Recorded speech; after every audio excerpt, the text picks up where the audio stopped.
নমস্কার বন্ধুরা, আর জি কুকিং চ্যানেলে আপনাদের সবাইকে স্বাগত।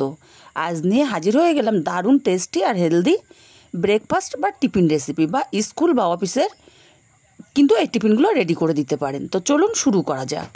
আমি এখানে একটা মিক্সচার জার নিয়ে নিয়েছি, আর মিক্সচার জারের মধ্যে দিয়ে দিচ্ছি 1 বাটি সুজি। এখানে 200 গ্রাম সুজি আছে। এই বাটির আমি 1.5 বাটি জল দিয়ে দেব।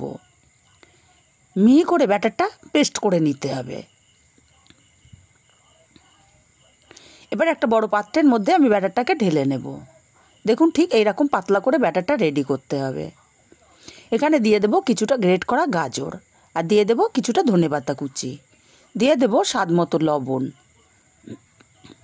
এবার খুব ভালো করে ব্যাটারটাকে মিশিয়ে নিতে হবে।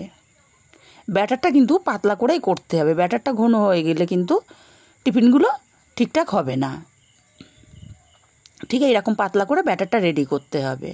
যদি দেখেন যে টিফিনগুলো ভেঙে যাচ্ছে, তাহলে জল দিয়ে আর একটু পাতলা করে নেবেন। এবার এক সাইডে রেখে দিলাম। গ্যাসে একটা কড়াই বসিয়ে দিয়ে 1 চামচ পরিমাণে তেল দিয়ে দিচ্ছি। তেলটাকে গরম করে দিয়ে দিচ্ছি 1 চামচ গ্রেট করা আদা। আপনারা এখানে আদা বাটাটাও দিতে পারেন। 1/2 চামচ ধনে গুঁড়ো, 1/2 চামচ জিরে গুঁড়ো, 1/2 চামচ দিয়ে দিচ্ছি ঝাল লঙ্কার গুঁড়ো, আর 1/2 চামচ হলুদ গুঁড়ো। মশলাটাকে কয়েক সেকেন্ড ভেজে নেব, মশলার কাঁচা গন্ধটা চলে যাওয়া পর্যন্ত।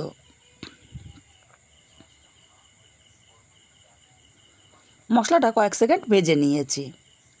এবার এখানে দিয়ে দেব গ্রেট করা আলু। আমি 2টো বড় সাইজের আলু সেদ্ধ করে গ্রেট করে নিয়েছিলাম।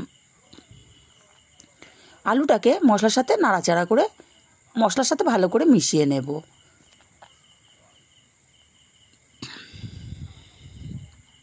আলুটাকে নাড়াচাড়া করে মিশিয়ে নিয়েছি।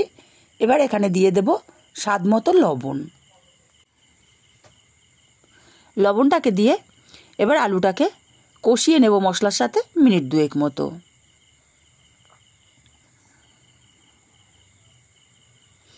দেখুন, আলুটা কষাতে কষাতে একটা ডো ফর্মে চলে এসছে, মানে আমার আলুটা খুব সুন্দর মতো কষানো হয়ে গেছে। এখন এখানে দিয়ে দেব আমি সামান্য একটুখানি গরম মশলার গুঁড়ো। আপনারা চাইলে ম্যাগি মশলা বা চাট মশলাও দিতে পারেন। গরম মশলাটা দিয়ে আবার একটু নাড়াচাড়া করে মিশিয়ে নেব।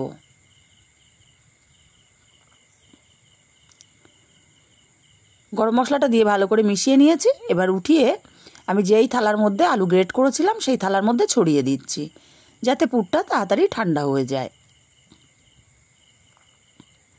পুরটাকে কিন্তু একটু ঠান্ডা করে নিতে হবে। এদিকে আমি গ্যাসে একটা ফ্রাইং প্যান বসিয়ে দিয়েছি। সামান্য পরিমাণে তেল এখানে আমি ব্রাশ করে দিচ্ছি। এবার চামচের সাহায্যে 1 চামচ নিয়ে দিয়ে দিলাম ব্যাটার। এবার ছড়িয়ে দিতে হবে।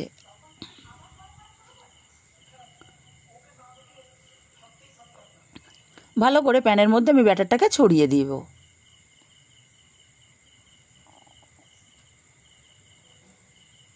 ওপরের পিঠটা ভাজা হয়ে আসলে আমি এখানে আলুর পুর দেব। দেখুন, ওপরের পিঠটা কিন্তু অনেকটা শুকিয়ে গেছে। হাতের সাহায্যে কিছুটা আলুর পুর নিয়ে গোল করে তারপর চ্যাপ্টা করে নিয়েছি। এবার চারিপাশ ফোল্ড করে নিতে হবে বা মুড়িয়ে নিতে হবে। দেখুন, ব্যাটারটা পাতলা থাকার জন্য কিন্তু সুন্দর মতো ফোল্ড হয়ে যাচ্ছে। যদি ঘন হয় তাহলে কিন্তু ফোল্ড হতে চাইবে না, ফেটে যাবে। আপনারা দেখবেন যদি ফেটে যায় তাহলে জল দিয়ে একটু পাতলা করে ব্যাটারটা গুলে নেবেন। আর এটা খুবই নরম হয়, একটু হাতের সাহায্যে ধরে ধরে মুড়ে নিতে হবে। খুবই নরম হয়, নরম তুলতুলে হয়, খেতেও কিন্তু দারুণ টেস্টি হয়। আর কতটা হেলদি বলুন তো, কতটা সবজি দেয়া। চারি সাইড মুড়ে উল্টে পাল্টে একটু সেঁকে নেব।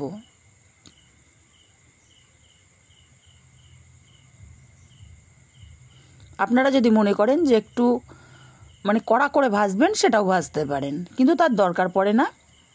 এইভাবেও ভেজে নিলে কিন্তু খেতে খুবই টেস্টি হয়। দেখুন, এপিট ওপিট করে একটু হালকা ভেজে নিয়েছি। এবার আমি এই টিফিনটাকে উঠিয়ে নেব।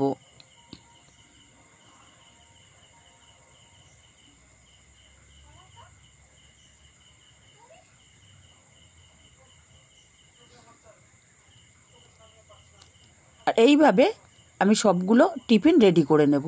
বন্ধুরা, রেসিপিগুলো যদি ভালো লাগে অবশ্যই চ্যানেলটি সাবস্ক্রাইব করে পাশে থাকবেন। আমাকে সাপোর্ট করবেন। আর যারা ফেসবুক থেকে দেখছেন প্লিজ ফেসবুক পেজটি ফলো করে আমাকে সাপোর্ট করবেন।